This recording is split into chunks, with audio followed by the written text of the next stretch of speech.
Finally rid of that pest.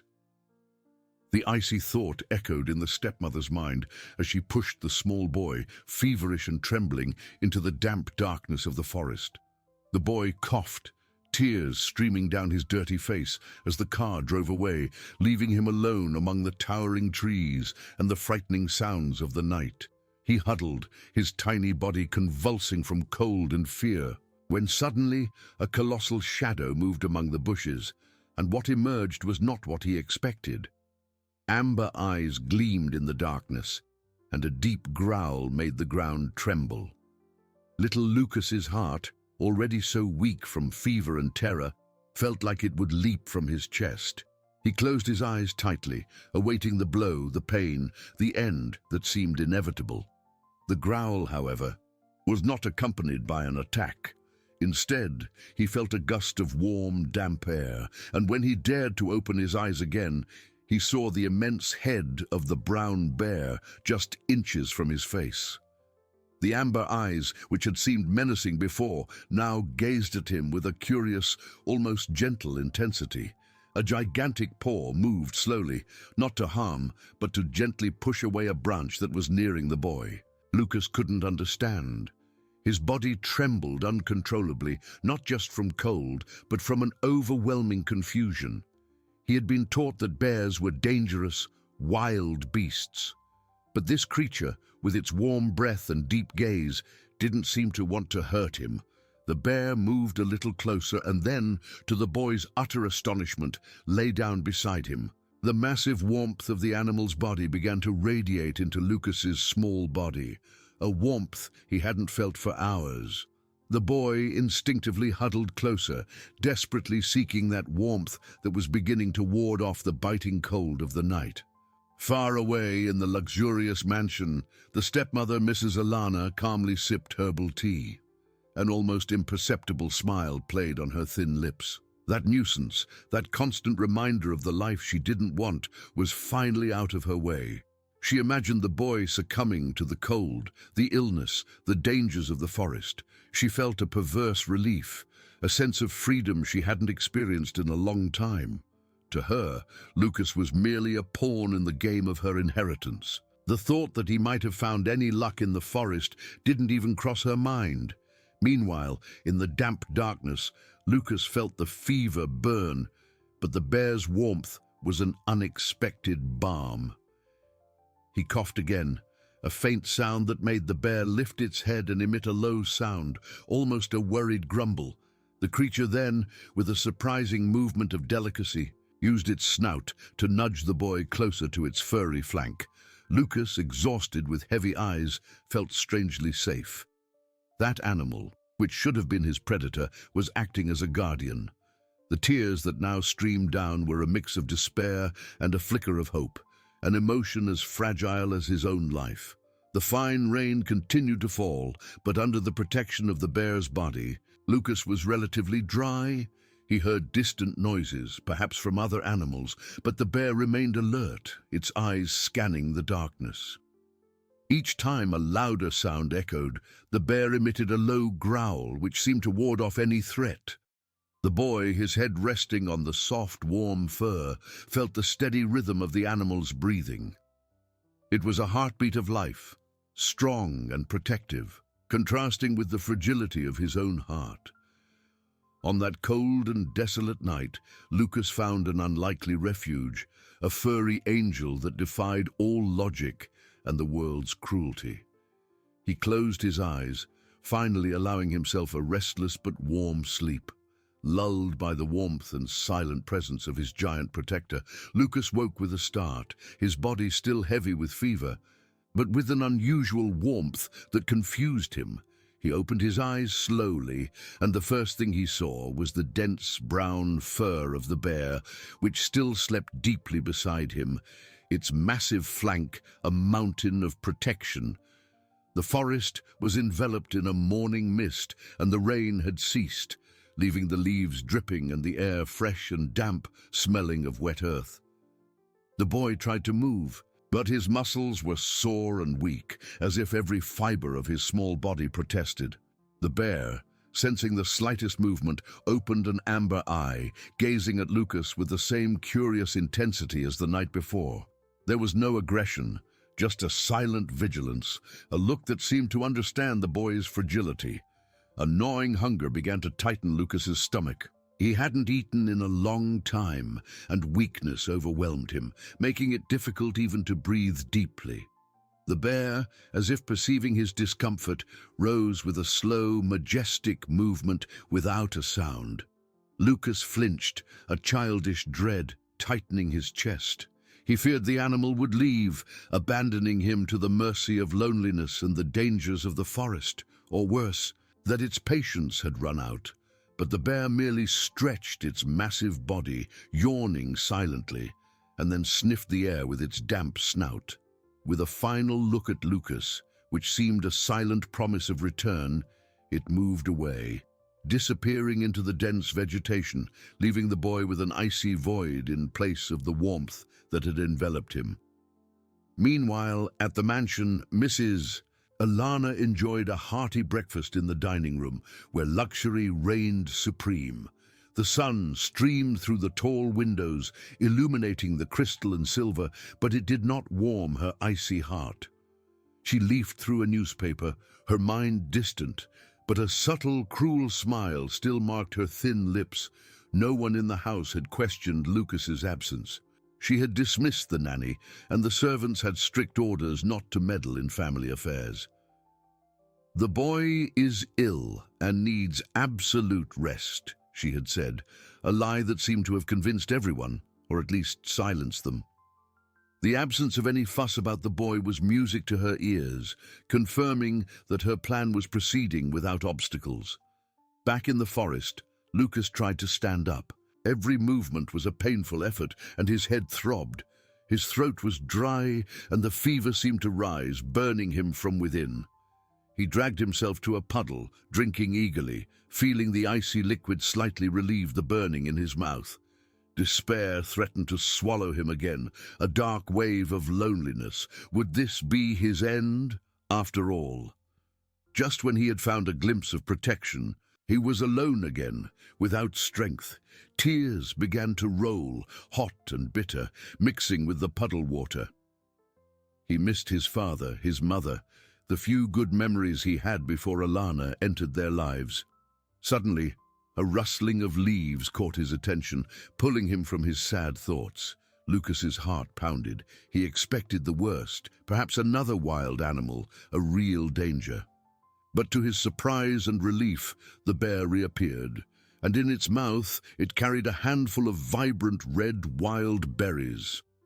The animal gently placed them on the ground near the boy, with a delicacy that contrasted with its immense strength, and then lay down again, offering its protective warmth. Lucas looked at the berries, then at the bear. It was a gesture of care, of pure altruism, coming from a creature that society considered wild. With trembling hands, he picked a berry, the sweet and slightly tart taste an explosion of life in his mouth. An unexpected gift. That furry giant was not a predator. It was a guardian, a provider, an unexpected angel in his darkest hour. Hope, so fragile before, rekindled, a small flame in the boy's heart, telling him that he was not completely alone. Lucas felt the sweet taste of the berries in his mouth, a small explosion of life that made him swallow with difficulty. The bear watched him with its amber eyes, a silent and reassuring presence. The boy, with trembling hands, picked a few more, chewing slowly, feeling a faint energy begin to circulate in his veins. The fever still consumed him, but his hunger was temporarily appeased. He leaned against the bear's warm flank, the soft fur acting as an improvised pillow. The furry giant emitted a low sound, almost a purr, and Lucas, in a gesture of pure innocence, reached out his small hand and touched the animal's damp snout. The bear did not recoil, it merely tilted its head slightly, accepting the touch. In that moment, the line between fear and trust dissolved. Lucas no longer saw a beast, but a friend, an unexpected guardian. The forest, once a place of terror, seemed less threatening with the bear by his side. He closed his eyes, sleep coming more easily now, lulled by the warmth and sense of security. The next morning brought a timid sun that barely managed to penetrate the dense canopy of trees. Lucas woke feeling a little stronger, though the fever persisted. The bear was standing a few feet away, sniffing the ground. It seemed to be looking for something. Soon, the animal returned with more berries, this time of a different variety, and some roots that looked edible. Lucas ate what he could, grateful for the provision. With each meal, with each night spent under the bear's protection, the connection between them deepened. The boy, who had once felt completely alone in the world, now had a companion, a protector who treated him with surprising gentleness. He tried to talk to the bear, muttering broken words about his mother and father, about the cold mansion and the stepmother. The bear listened, its eyes fixed on the boy, as if it understood every syllable of his pain. Meanwhile, at the mansion, Mrs. Alana enjoyed her morning bath, the warm, perfumed water, unable, however, to wash away the coldness of her soul. She looked at herself in the mirror, satisfied with the image of a powerful and carefree woman. The silence in the house was a balm to her ears. No childish cough, no crying, no fragile presence reminding her of unwanted obligations. She believed that time would have already done its work in the forest. The idea that Lucas could be alive, or worse, that someone could discover her act, was as absurd to her as the very idea that a bear could protect him. Her plan was perfect, she thought, and the inheritance would finally be hers without hindrance. She imagined the next steps, selling the mansion, traveling the world, living the life she had always dreamed of, free from any emotional ties or responsibility. Far from the forest and the mansion, a grey-haired man with glasses perched on his nose, Mr. Arthur, Lucas's family lawyer, felt a pang of concern. He had tried to contact Mrs. Alana several times in recent days to discuss matters related to Lucas's late father's will, but she proved evasive. Even more worrying was the boy's absence. Arthur had a special fondness for Lucas, such a sweet and fragile boy. Alana's excuse about Lucas's illness didn't convince him. He knew the stepmother well enough to distrust her apparent indifference. His eyes narrowed as he picked up the phone, determined to investigate. It was not in his nature to ignore a premonition, especially when it involved a child's safety. He dialed the number of a former housekeeper of the mansion, a trustworthy woman who had always cared for Lucas. Justice, for Arthur, was a non-negotiable value, and the feeling that something was very wrong spurred him to act. The housekeeper, Mrs. Esmeralda, a woman with calloused hands and a kind heart, answered the phone with a worried voice. "Mr. Arthur, I'm so glad you called. I was just thinking of you. Little Lucas. He's gone. Mrs. Alana said he's ill, but no one has seen him for days, and she suddenly dismissed me for no apparent reason. My heart is heavy. I feel something terrible has happened." Esmeralda's words confirmed Arthur's worst fears. The housekeeper's voice trembled with anguish, and he could feel the sincerity of her concern. "Don't worry, Esmeralda. I'll take care of it. I won't rest until I find out what happened to Lucas." The call was a catalyst. Arthur knew he couldn't wait any longer. A web of protection was beginning to weave, far from Alana's cruel eyes, driven by genuine concern and altruism. Hope for Lucas was not only in the forest, but also in the outside world, where good-hearted people were beginning to miss him. Arthur hung up the phone, his expression grave. Esmeralda's words echoed, confirming his worst premonition. "I won't rest until I find out what happened to Lucas," he murmured to himself, his voice firm despite the anguish. He knew Alana was cunning and unscrupulous, but abandoning a sick child in the forest. The cruelty seemed unimaginable. Arthur picked up his briefcase, the soft leather under his fingers, and began to organize his thoughts. The first step would be to contact the authorities, but he knew he would need proof or a solid basis for his suspicion. He decided to make discreet calls before involving the police so as not to alert Alana. Meanwhile, in the dense forest, Lucas felt the cool morning breeze caress his face. The fever, though still present, seemed to have lessened a bit, and he could breathe more easily. The bear was lying a short distance away, watching him with its wise eyes. Lucas sat up, leaning against a tree trunk, and the bear, as if sensing his weakness, approached and lay down again, offering its warmth. The boy reached out and stroked the animal's soft fur, a gesture of affection that the bear accepted with a low, contented grumble. Hunger returned, and the bear, perceiving it, stood up and disappeared among the trees, returning minutes later with more berries and some nuts it had found.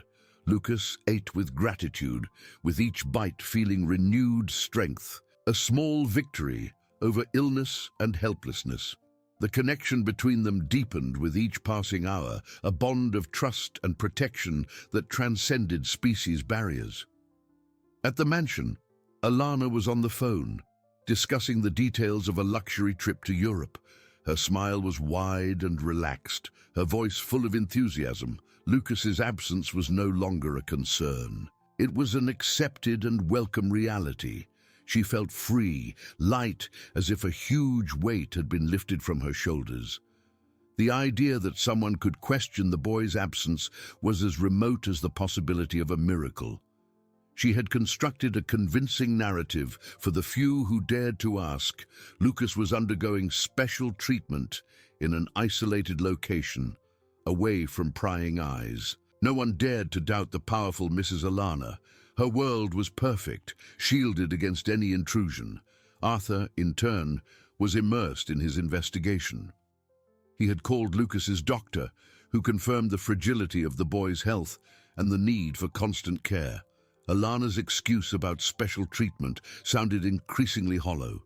He also contacted a private detective he trusted, a discreet and efficient man, asking him to investigate Alana's movements in the past few days. "I want to know everything she did, where she went, who she spoke to," Arthur instructed, his voice low and urgent. He felt he was in a race against time. Every minute Lucas spent in the forest was another minute of danger, of suffering. The image of the fragile boy with his large, sad eyes motivated every one of his actions. He could not fail. Back in the forest, the sun began to set, painting the sky with shades of orange and purple. Lucas, snuggled against the bear, felt tiredness overwhelm him again, but not despair. The animal's presence was a constant comfort. He closed his eyes, listening to the sound of crickets and the rustling of leaves. The bear, sensing the boy falling asleep, adjusted its position, enveloping him even more with its massive body, creating a cocoon of warmth and security against the approaching night cold. In that unlikely refuge, Lucas dreamed of a safe place where there was no cold, no abandonment, just the warmth of an embrace. Hope, fueled by the bear's kindness and unbeknownst to him by Arthur's determination, persisted, a small flame glowing in the darkness. The next morning arrived with the promise of a new day, though for Lucas, the darkness of the forest still seemed to envelop everything. He woke with a faint sigh, his tiny body still fighting against the fever that stubbornly refused to leave. However, the bear's warmth beside him was an anchor, a comfort that kept him from sinking completely into despair. The furry giant lay there, its amber eyes half closed but alert, as if it sensed the boy's fragility even in its sleep. Lucas reached out his small hand and touched the animal's soft fur, a gesture of silent gratitude. The bear responded with a low grumble, almost an invitation for the boy to snuggle closer. Hunger, an old acquaintance, returned to tighten Lucas's stomach. He felt weakness in every muscle, but hope, that small flame, did not extinguish. The bear, as if reading his thoughts, rose with its majestic slowness and, after sniffing the air, disappeared among the trees. Lucas felt a lurch in his stomach, the fear of being abandoned again. But the memory of the bear's return with the berries calmed him. Minutes later, the animal reappeared, bringing in its mouth a handful of succulent roots and some tender leaves, which it carefully placed near the boy. Lucas ate slowly, the earthy, fresh taste a relief for his dry mouth. With each bite he felt a thread of strength return, a small victory over the illness that consumed him. Far away at the mansion, Mrs. Alana was in her office, reviewing documents with an expression of triumph. She had received confirmation that the sale of some of her late husband's smaller properties was progressing well. The money, she thought, would be an excellent addition to her fortune, now that there were no more unnecessary expenses. A thin, satisfied smile curved her lips. Lucas's absence was no longer a concern. It was an accomplished fact, a piece of her puzzle that had fit perfectly. She imagined the boy as a distant memory, a ghost that would no longer haunt her. The idea that Arthur, the lawyer, might be investigating was as remote as the possibility of the forest returning what she had discarded. Meanwhile, Arthur was in his office, his desk covered with papers and notes. He had contacted the police, but without concrete evidence, bureaucracy was slow. The officers had promised to keep an eye out, but Arthur knew that wasn't enough. He had instructed the private detective, Mr. Mendez, to focus on any suspicious movements by Alana in the days leading up to Lucas's disappearance. Anything, Mendez. A different car, an unusual route, a strange conversation. Nothing is insignificant, Arthur had emphasized, his voice laden with urgency. He felt he was in a race against time, and the image of Lucas, pale and fragile, never left his mind. The phone rang, and it was Mendez. "Mr. Arthur, I have something." One of the rideshare drivers who works for the mansion remembers taking Mrs. Alana to a rural area near Blackwood Forest on the night Lucas disappeared. He found it strange as she asked to stop at a secluded spot and returned alone, without the boy. He didn't want to meddle, but the scene bothered him. Mendez's words were an electric shock to Arthur. Blackwood Forest. The lawyer's heart pounded. Alana's cruelty was even greater than he imagined. His fists clenched. "Mendez, find that driver. Get a statement and prepare a search team. We're going to Blackwood Forest now." In the forest, the afternoon sun filtered through the leaves, creating a play of light and shadow. Lucas, stronger than the night before, was sitting, watching the bear. He felt the fever diminish, his mind clearer. The bear, perceiving the boy's improvement, emitted a low sound and stood up, walking slowly towards a nearby clearing. Lucas, with a mix of curiosity and a renewed sense of confidence, followed it. In the clearing, the bear began to dig the ground with its powerful paws, revealing a small stream of crystal-clear water. Lucas smiled, a faint but genuine smile. That furry giant was not just his protector, it was his guide, his provider, his miracle. He knelt and drank the fresh water, feeling life return with each sip. Hope now was a stronger flame, fueled by nature's kindness and the imminent arrival of justice. Hope now was a stronger flame, fueled by nature's kindness and the imminent arrival of justice. Lucas drank the fresh water from the stream, feeling it go down his dry throat like a balm. The pure, icy taste was a relief, and with each sip, the weakness seemed to diminish a little more. He looked at the bear, which watched him with a protective stillness. The furry giant lay at the water's edge, its massive paws stretched out, its brown fur gleaming under the sun's rays, filtering through the leaves.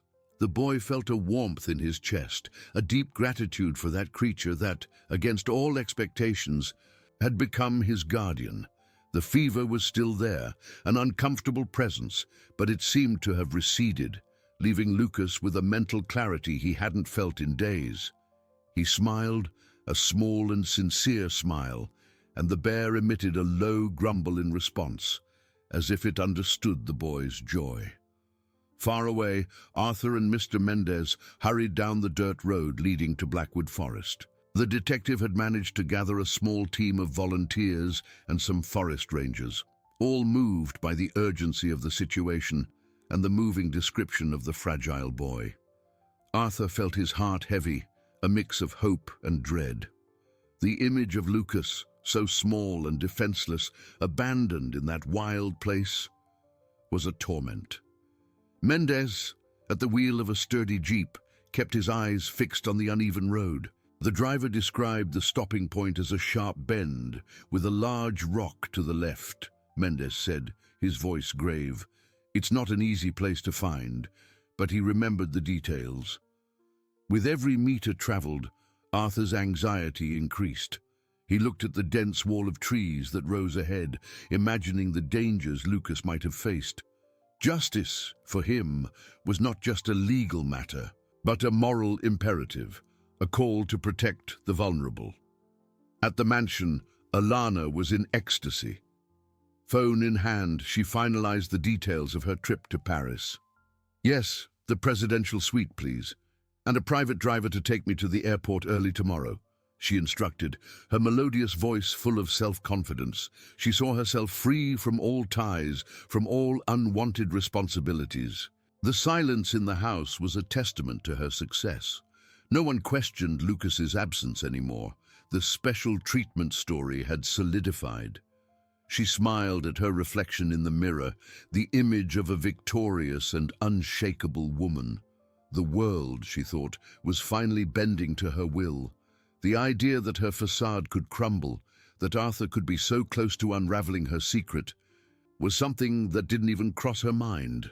Back in the clearing, Lucas had stood up and was exploring the surroundings, his steps still a little uncertain, but with a new determination.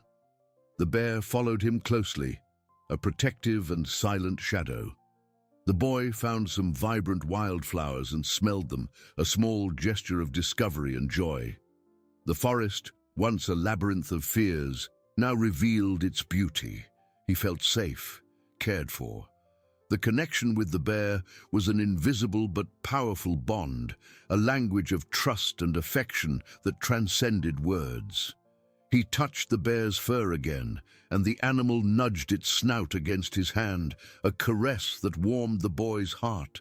Suddenly, the bear raised its head, its ears twitching, catching a distant sound that Lucas couldn't hear. The animal's amber eyes widened, fixed in the direction from which the noises came. A low, guttural growl escaped its throat, a sound of warning and protection. Lucas felt a shiver, perceiving the change in the bear's behavior. The furry giant placed itself between the boy and the direction of the sound, its massive body an imposing barrier. The search team, led by Arthur, was approaching, and the forest, which had been Lucas's refuge, was about to reveal its secret. The turning point had arrived, and the bear, the silent guardian, prepared to face whatever came, driven by a primal instinct to protect the fragile little being it had taken in. The bear's growl echoed through the clearing, a deep, grave sound that made the leaves vibrate. Lucas, nestled behind the animal's massive body, felt a shiver, but not from fear of the bear. He clutched the warm fur, understanding that the sound was a warning, a protective barrier. The giant's amber eyes were fixed in the direction of the approaching noises, its ears perked up, its body tense and ready for any threat. For Lucas, the bear was not a beast, but a living shield, the only comfort he had known in the last days of despair and illness. On the other side of the dense foliage, Arthur and Mr. Mendez stopped abruptly. The unmistakable growl froze their blood. "A bear," Mendez whispered, his hand instinctively going to his belt, where there was nothing but a radio. Arthur felt his heart pound, but a strange sense of hope mingled with dread. If there was a bear, perhaps Lucas was. No, the idea seemed too absurd to be true, but the growl seemed more like a warning than an attack. "Cautiously," Arthur instructed, his voice low and firm. "We don't want to scare it." The small team of volunteers, composed of experienced forest rangers, advanced slowly, their steps muffled by the soft forest floor. When the clearing opened before them, the scene that unfolded was breathtaking. In the center, a colossal brown bear stood, imposing, and to everyone's astonishment, a small boy was leaning against its flank, his small hand clutching its fur. It was Lucas, pale, thin, but alive. Arthur felt his legs give way, his eyes filled with tears. That fragile boy whom he had imagined lost forever was there, protected by a wild beast. "Lucas," Arthur called, his voice choked with emotion, an overwhelming mix of relief and disbelief. The bear growled again, a stronger sound, and moved slightly, further covering the boy with its body. Lucas, hearing Arthur's voice, lifted his head. His large, sad eyes widened, and a small spark of recognition lit up in them. He tried to move, but the bear restrained him with a gentle movement of its body, as if reminding him of its protection. Arthur, perceiving the delicate situation, raised his hands in a sign of peace. "Calm down, boy. We're here to help," he said, his voice soft and reassuring, trying not to scare either the boy or the animal guarding him. Mendez, with his experience in risky situations, whispered to Arthur, "It's unbelievable. The bear is protecting him." The forest rangers, gaping at the scene, maintained a respectful distance. No one dared to approach, fearing the animal's reaction. The connection between the boy and the beast was palpable, almost mystical, defying logic. Lucas, feeling the tension in the air, looked at the bear and then at Arthur, confusion on his feverish face. He seemed to hesitate, torn between the familiar safety of the bear and the promise of rescue in the lawyer's voice. Arthur took another slow step, his eyes fixed on Lucas, conveying all his kindness. "Lucas, my dear, it's me, Arthur. We've come for you. Your housekeeper, Mrs. Esmeralda, is very worried. We want to take you to a safe place so you can heal." Hearing Esmeralda's name, a figure of affection and security in his memory, Lucas seemed to make a decision. He looked at the bear, touched its fur one last time with his small hand, and the furry giant, as if it understood the boy's need, emitted a low moan and stepped back a few paces, still watching but allowing passage. In that instant, the invisible barrier dissolved. Lucas, his eyes brimming with exhaustion and relief, stretched out his arms towards Arthur. The lawyer ran, knelt, and hugged him with a strength that mingled relief and tenderness. The boy's body was feverish and fragile, but he was alive, a miracle. Mendez and the forest rangers approached, offering warm blankets and water. The bear, now at a safe distance, watched the scene, its amber eyes seeming to reflect a silent understanding, before turning and slowly disappearing among the trees, its guardian role fulfilled. Far away at the mansion, Mrs. Alana adjusted the silk scarf around her neck, a triumphant smile on her lips. The driver was already waiting for her, the car door open. She felt satisfied, free. Nothing, she thought, could spoil her trip to Paris.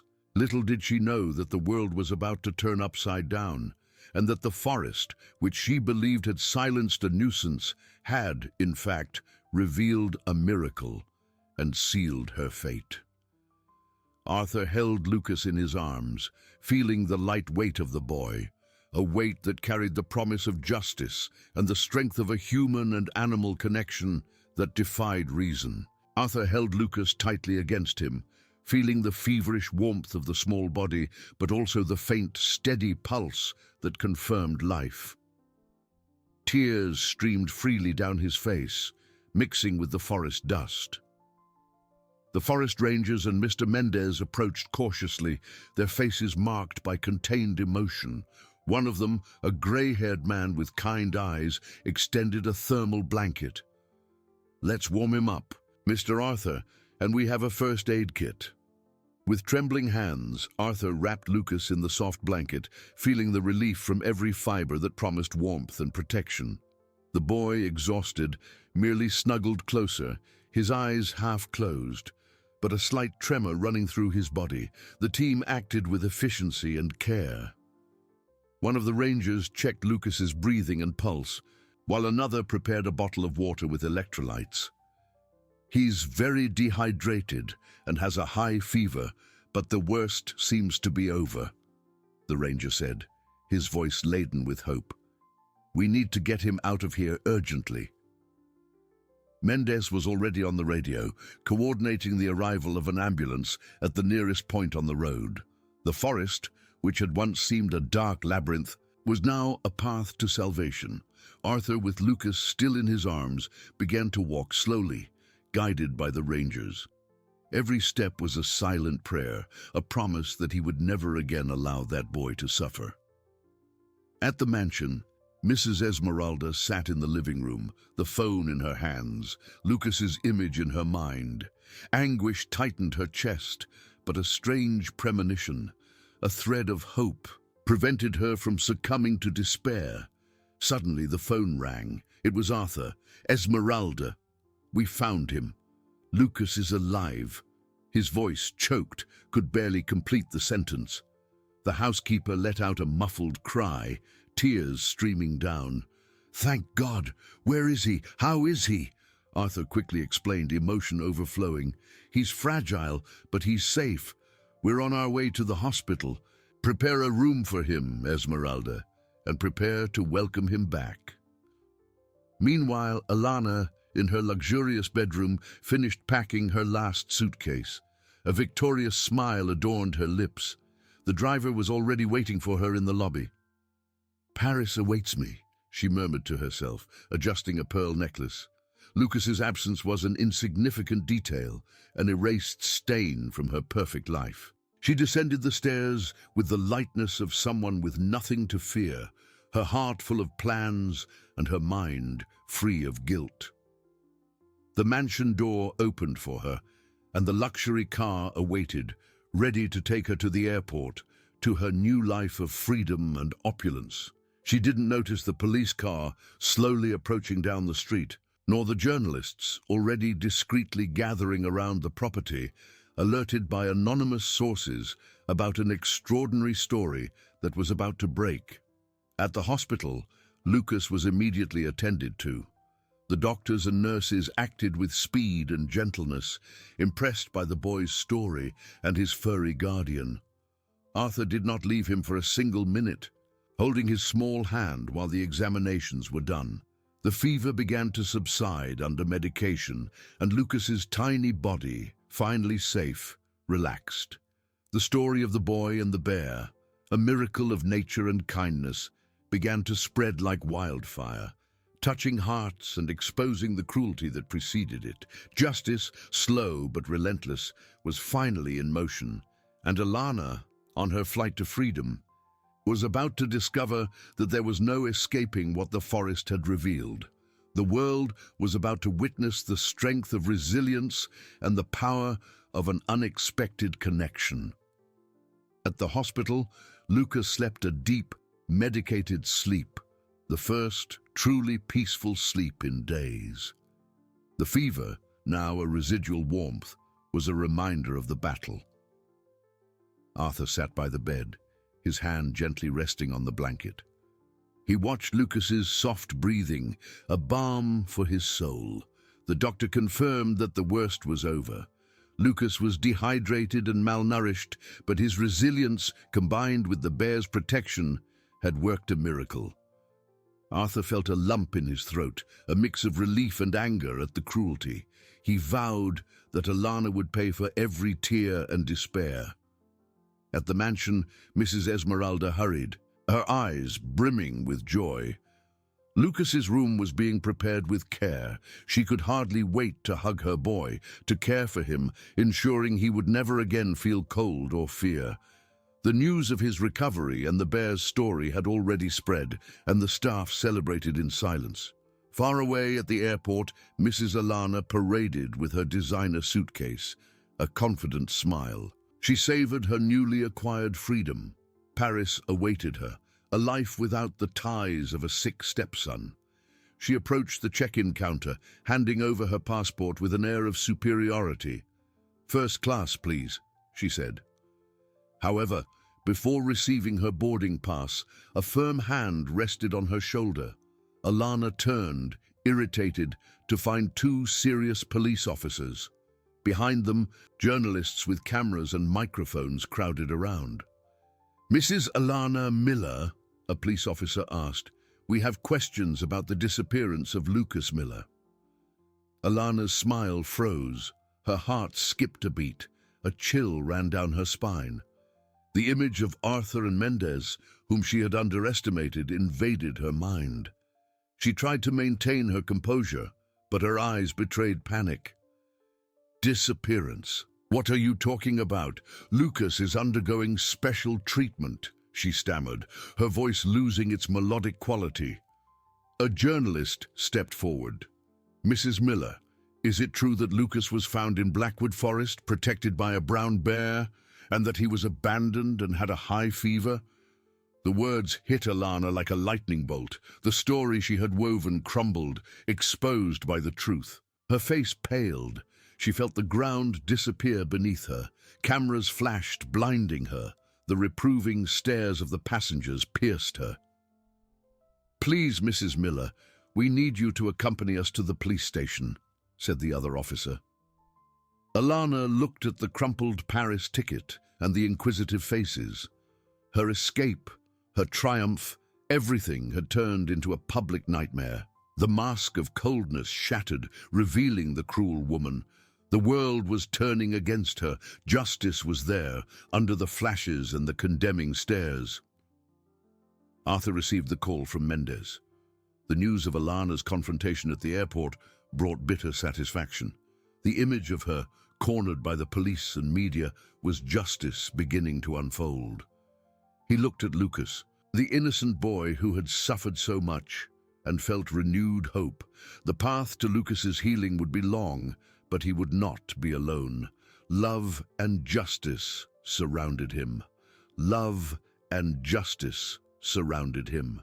In the hospital room, the silence was broken by the beeping of the machines.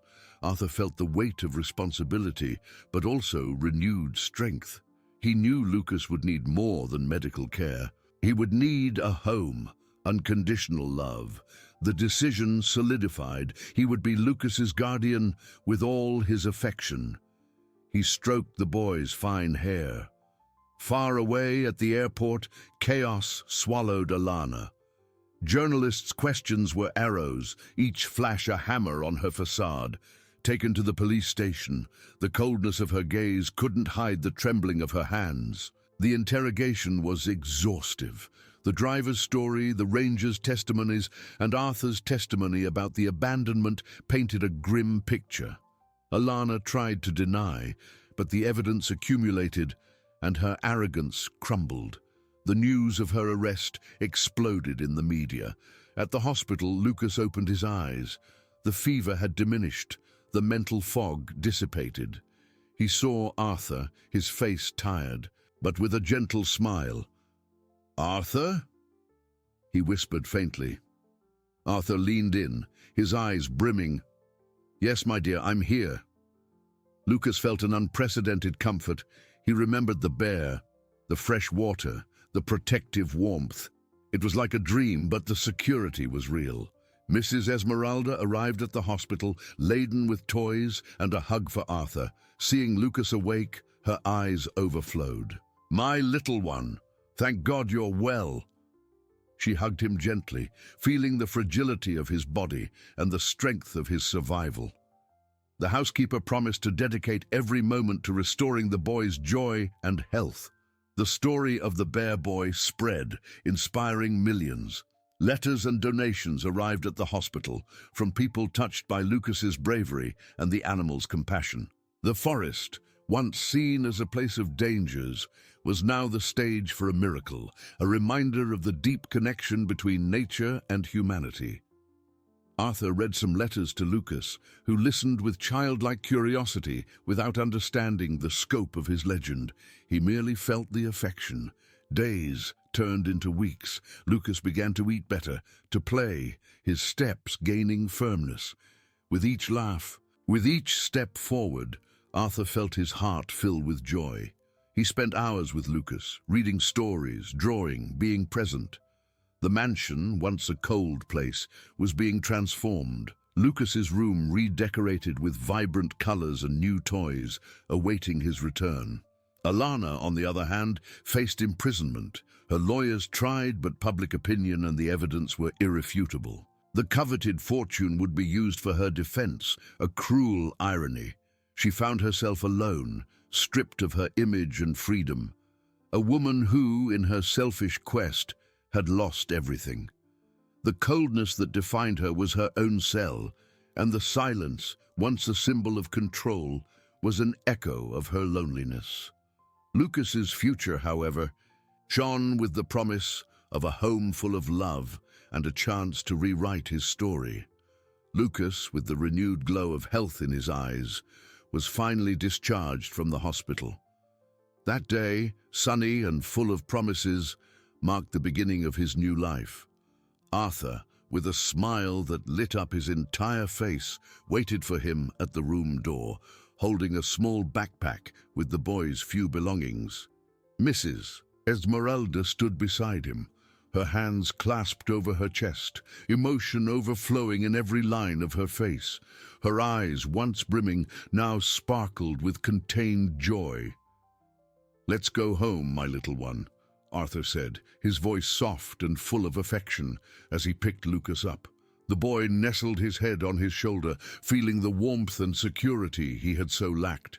The mansion, once cold, had been transformed into a vibrant and welcoming home. Lucas's room, now painted in cheerful shades of blue and green, was filled with new toys, books, and a giant teddy bear, a symbolic gift from Arthur. Upon entering, Lucas let out a small cry of joy, his eyes scanning every detail. Esmeralda pulled him into a tight hug, tears of happiness wetting the boy's fine hair. "Welcome to your true home, my love," she whispered, her voice choked. Arthur watched the scene, his heart overflowing with gratitude. He knew that Lucas's healing journey would be long, but now he had love, unconditional support, and a family that would protect him with dedication. Meanwhile, in a crowded courtroom, Alana's life publicly crumbled. The trial, which had captured the nation's attention, reached its dramatic climax. The evidence was irrefutable. The detailed testimony of the driver, the recording of Alana's call to the travel agency, the absence of any search attempt, and Arthur's moving testimony about Lucas's deplorable state. Alana's image, once impeccable and powerful, was now that of a cold and calculating woman, exposed in her abject cruelty. She sat on the defendant's bench, her face pale, her eyes empty, devoid of her former arrogance. Journalists' cameras flashed incessantly, recording every moment of her humiliation. The sentence was read amidst a sepulchral silence. Years in prison, the irrevocable loss of all rights to her late husband's inheritance, and a substantial fine earmarked for child protection funds. The judge, with a firm voice, condemned not only the heinous act, but the shocking absence of humanity. Alana heard the words as distant echoes, feeling the weight of her own loneliness crush her. Her empire of lies and selfishness had crumbled, leaving her with nothing but the relentless coldness of a cell. The story of the bear boy and Alana's downfall became a national phenomenon. The media, once focused on the scandal, now enthusiastically dedicated itself to telling the inspiring journey of Lucas's unwavering resilience and nature's unexpected kindness. Letters of support and donations continued to pour in, not only for Lucas, but for foundations protecting vulnerable children.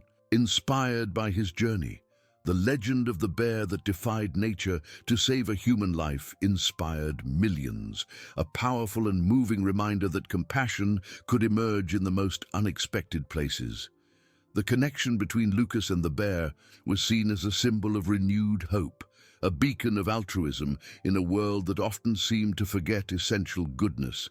Arthur, alongside Lucas, read some of these letters, explaining to the boy with simple and gentle words how his story deeply touched people's hearts. Lucas, though still too young to comprehend the magnitude of his legend, felt the love and affection that surrounded him, a warmth that healed him from within, day after day. With each new smile, with each new step in his safe home, he grew stronger, happier. Rewriting his story with a bright future, Lucas blossomed like a rare flower, finally finding the sun after a long, cold night. His eyes, once clouded by illness and fear, now sparkled with a mischievous light, reflecting the genuine joy of playing freely in the mansion's vast garden. That place, which had once been a stage of shadows and melancholy, had been transformed into a vibrant home full of laughter. Arthur watched him from the porch, a soft and constant smile on his lips, his heart overflowing. Every laugh from the boy was a melody that healed the scars of the past, not only Lucas's, but also his own, formed by the anguish of the search. Lucas was no longer the fragile, constantly ill little boy. He was a child full of life, insatiable curiosity, and an inner strength that surprised everyone who knew him. Arthur's constant and loving presence, combined with Mrs. Esmeralda's unconditional affection, had woven a new and beautiful fabric for his existence. Mrs. Esmeralda, with her skillful hands and heart of gold, prepared Lucas's favorite dishes, watching him eat with a healthy appetite that once seemed an unattainable dream. She saw him run through the corridors, jump on the soft carpets, and her grandmotherly heart filled with a happiness that transcended any past pain or worry. At night, Arthur read to Lucas in the cozy room, stories of bravery and friendship replacing the nightmares that once plagued the boy's sleep. The giant teddy bear, a gift Lucas hugged every night with special tenderness, was a silent reminder of the forest guardian, a tangible link to the miracle that had saved him. Lucas, though too young to comprehend the magnitude of his own legend, deeply felt that he had been saved by an unexpected love, and this certainty made him special, a boy blessed by life. Far away, in a cold and impersonal cell, Alana lived the relentless reality of her choices. The grey walls, the hard mattress, and the monotonous, inflexible routine were a brutal and painful contrast to the luxury, freedom and opulence she so valued, and that defined her. Her face, once impeccable and always meticulously made up, now showed the marks of time, loneliness, and a growing bitterness. The fortune, which she had coveted with such greed, and for which she had sacrificed a child's innocence, had quickly dwindled in the fruitless defense and heavy fines imposed by justice, leaving her with nothing but the company of her own thoughts. The small mirror in her cell reflected not the powerful and feared woman she once was, but a diminished figure, consumed by belated regret and the complete absence of any affection or compassion. She had no visitors, received no letters. Silence was her constant companion, a deafening echo of her own cruelty and selfishness. The story of Lucas and the bear continued to resonate powerfully across the country and beyond its borders. The media, which once delighted in exploiting the scandal of the cruel stepmother, now enthusiastically dedicated itself to telling the inspiring journey of resilience and nature's unexpected kindness. Child protection foundations received record donations, and Lucas's name became synonymous with resilience and hope. Arthur, who had formalized Lucas's guardianship with a heart full of love and responsibility, dedicated himself to using the story's visibility to advocate for vulnerable children. He participated in moving lectures, gave touching interviews, always with Lucas by his side, a living and radiant testament to the transformative power of compassion and justice. The connection between the boy and the bear a mystery of nature that defied logic, transformed into a timeless legend, a tale passed down by word of mouth, reminding everyone that kindness could emerge in the most unexpected places and that life, even in the face of the deepest darkness, always found a path to light. Lucas grew up, healthy and deeply loved, with the unwavering certainty that his past, though painful and frightening, had been the foundation for a bright and promising future.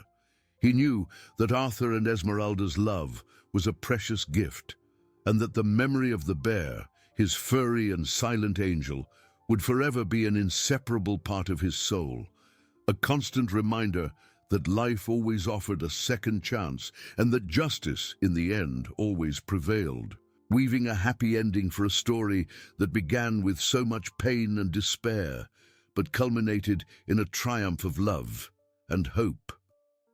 The years unfolded in joy. Lucas's laughter, once fragile, now echoed vibrantly through the mansion. Arthur watched him from the porch, his eyes brimming with gratitude, his heart overflowing with paternal love. Every firm step Lucas took in the garden confirmed his purpose: to nurture the little boy. The home, once cold, radiated warmth and life, a testament to love. Mrs. Esmeralda, with her skillful hands and tender smile, was the loving matriarch Lucas had never had. She prepared his favorite dishes, read him stories, and hugged him tightly, conveying security. The mansion, filled with laughter and the aroma of cookies, was a refuge. Lucas, nestled between Arthur and Esmeralda, felt complete, blessed by a family that loved him. The memory of the brown bear, the big furry friend, remained alive. Lucas spoke of the animal with childlike reverence, his silent guardian. The giant teddy bear, a gift from Arthur, was his inseparable companion, a tangible link to the forest's miracle. As Lucas grew, he developed empathy, driven by the experience and kindness that had saved him. Arthur, touched by Lucas's resilience, dedicated himself to child protection. He became a speaker, sharing Lucas's journey with moved audiences. His words, laden with truth, mobilized funds and volunteers. The legend of the Bear Boy transcended the tale, becoming a powerful symbol of hope and social justice. The story of Lucas and his furry guardian spread across continents, translated into books and documentaries. It became a timeless reminder that kindness emerges in the wildest places, and the connection between living beings defies expectations. The forest's miracle, once a tragedy, transformed into a beacon of light, dispelling darkness through pure compassion. Far away, in her cell, Alana lived the loneliness she had cultivated. The grey walls and monotonous routine contrasted with the lost luxury. Her days were filled with the echo of her thoughts, punishment beyond the sentence, condemnation to introspection, and belated regret. Justice ensured that the price of her cruelty was paid, with the absence of affection and freedom. Lucas, now a promising young man, looked to the future with a sparkle in his eyes, promising a path of altruism and meaning. He dedicated himself to his studies, dreaming of becoming an advocate for vulnerable children. His life was a living testament that love and hope heal the deepest wounds.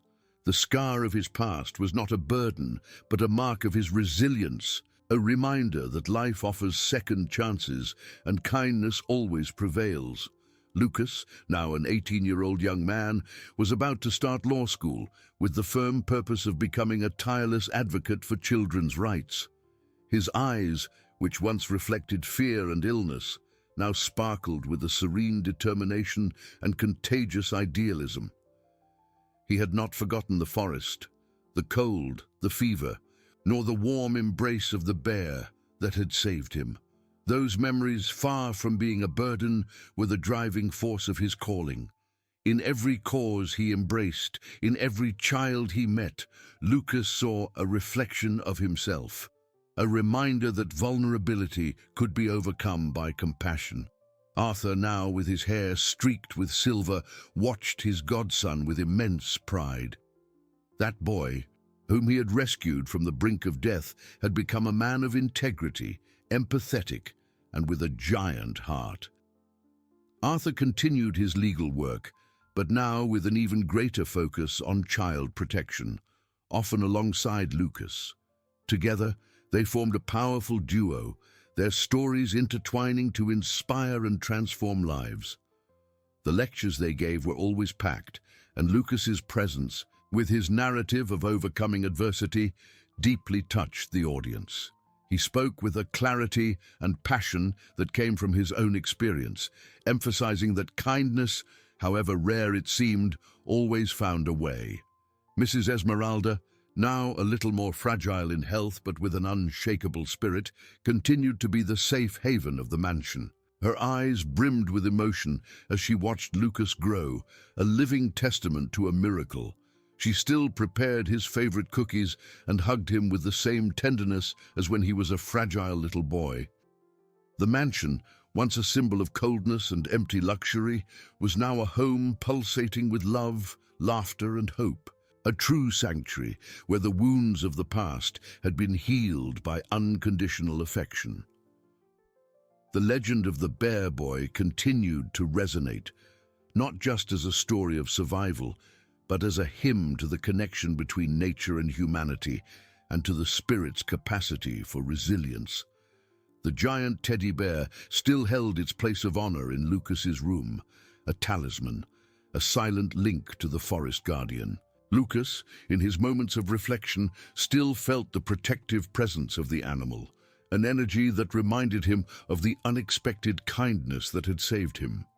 He knew that his life was a gift, a second chance he would dedicate himself to honoring, helping others find their own light.